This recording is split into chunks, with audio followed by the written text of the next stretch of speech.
Hello मित्रांनो, पूजा the teach YouTube चॅनलवर तुम्हा सर्वांचे स्वागत आहे। आजच्या व्हिडिओमध्ये अर्थसंकल्पात शेतकऱ्यांना मिळणार 10 नवीन योजनांचा लाभ याबद्दल माहिती घेणार आहोत। तर चला व्हिडिओला स्टार्ट करूया। भारतीय शेती क्षेत्राला नवीन दिशा देण्यासाठी केंद्र सरकारने 1 फेब्रुवारी 2025 रोजी सादर केलेल्या अर्थसंकल्पात अनेक महत्त्वपूर्ण योजनांची घोषणा केली आहे। शेतकऱ्यांच्या आर्थिक व सामाजिक सक्षमीकरणासाठी केलेल्या या घोषणांमधून सरकारचा शेती क्षेत्राकडे पाहण्याचा सकारात्मक दृष्टिकोन दिसून येतो। पहिली योजना आहे किसान क्रेडिट कार्यमर्यादेत वाढ। शेतकऱ्यांना आर्थिक सहाय्य देण्याच्या दृष्टीने सर्वात महत्त्वाची घोषणा म्हणजे किसान क्रेडिट कार्डच्या मर्यादेत केलेली वाढ। आतापर्यंत 3 लाख रुपयांपर्यंत असलेली ही मर्यादा आता 5 लाख रुपयांपर्यंत वाढवण्यात आलेली आहे। या निर्णयामुळे शेतकऱ्यांना अधिक भांडवल उपलब्ध होणार असून त्यांना आधुनिक शेती पद्धती अवलंबण्यास, दर्जेदार बियाणे खरेदी करण्यास आणि शेतीसाठी आवश्यक साधनसामग्री खरेदी करण्यास मदत होणार आहे। त्यानंतर आहे युरिया उत्पादनात स्वयंपूर्णतेकडे वाटचाल। खतांच्या बाबतीत देशाला स्वयंपूर्ण करण्याच्या दृष्टीने सरकारने 3 नवीन युरिया कारखाने सुरू करण्याची घोषणा केली आहे। या कारखान्यांची एकत्रित उत्पादन क्षमता 12.7 लाख मेट्रिक टन इतकी असणार आहे।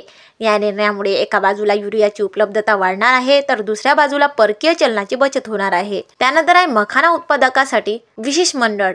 बिहार राज्यातील मखाना उत्पादक शेतकऱ्यांसाठी विशेष मंडळ स्थापन करण्यात येणार आहे। या मंडळामार्फत मखाना उत्पादन, प्रक्रिया आणि विपणन यांचे नियोजन केले जाणार असून शेतकऱ्यांना योग्य बाजारभाव मिळण्यास मदत होणार आहे। त्यानंतर आहे प्रधानमंत्री धन धान्य योजनेचा विस्तार। देशातील 100 जिल्ह्यांमध्ये प्रधानमंत्री धन धान्य कृषी योजना विशेष पद्धतीने राबवली जाणार आहे। या योजनेचा लाभ सुमारे 1.7 कोटी शेतकऱ्यांना मिळणार आहे। या योजनेअंतर्गत शेतकऱ्यांना धान्य उत्पादन वाढवण्यासाठी तांत्रिक मार्गदर्शन, बियाणे आणि इतर आवश्यक साहित्य पुरवले जाणार आहे। त्यानंतर आहे डाळ उत्पादनात स्वयंपूर्णतेचे लक्ष्य। डाळींच्या उत्पादनात देश स्वयंपूर्ण व्हावा यासाठी पुढील 6 वर्षांसाठी विशेष योजना जाहीर करण्यात आली आहे। या योजनेअंतर्गत डाळींच्या उत्पादनासाठी शेतकऱ्यांना प्रोत्साहन दिले जाणार आहे, तसेच त्यांना तांत्रिक मार्गदर्शन व आर्थिक सहाय्य पुरवले जाणार आहे। फळे आणि भाजीपाला उत्पादनास चालना। फळे आणि भाजीपाला उत्पादक शेतकऱ्यांसाठी केंद्र सरकारने विशेष योजना जाहीर केली आहे। या योजनेअंतर्गत शेतकऱ्यांना आधुनिक शेती पद्धतीचे प्रशिक्षण, दर्जेदार रोपे व बियाणे यांचा पुरवठा तसेच शीतगृह सुविधांचा विकास केला जाणार आहे। त्यानंतर आहे मत्स्य व्यवसायाला प्रोत्साहन। अंदमान निकोबार आणि लक्षद्वीप बेटांवर शाश्वत मत्स्य संकलन केंद्र स्थापन केले जाणार आहे। या केंद्रामुळे मच्छीमारांना त्यांच्या उत्पादनासाठी योग्य बाजारपेठ मिळणार आहे, तसेच मत्स्य प्रक्रिया उत्पादनाला चालना मिळणार आहे। त्यानंतर आहे कापूस उत्पादन वाढीसाठी पंचवार्षिक योजना। कापूस उत्पादकतेत वाढ करण्यासाठी पुढील 5 वर्षासाठी विशेष अभियान राबवले जाणार आहे। या अभियानांतर्गत कापसाच्या विविध जातींचा विकास, रोगप्रतिबंधक उपाययोजना, आधुनिक लागवड पद्धतींचा अवलंब यावर भर दिला जाणार आहे। त्यानंतर आहे शेती क्षेत्राच्या आत्मनिर्भरतेसाठी पावले। अर्थसंकल्पातील या सर्व घोषणांमधून शेती क्षेत्राला आत्मनिर्भर करण्याचा सरकारचा मानस स्पष्ट होतो।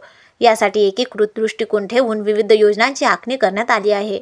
शेतकऱ्यांना कर्ज पुरवठा, तांत्रिक मार्गदर्शन, बाजारपेठ उपलब्धता यांसारख्या मूलभूत गरजा पूर्ण करण्यावर भर देण्यात आला आहे।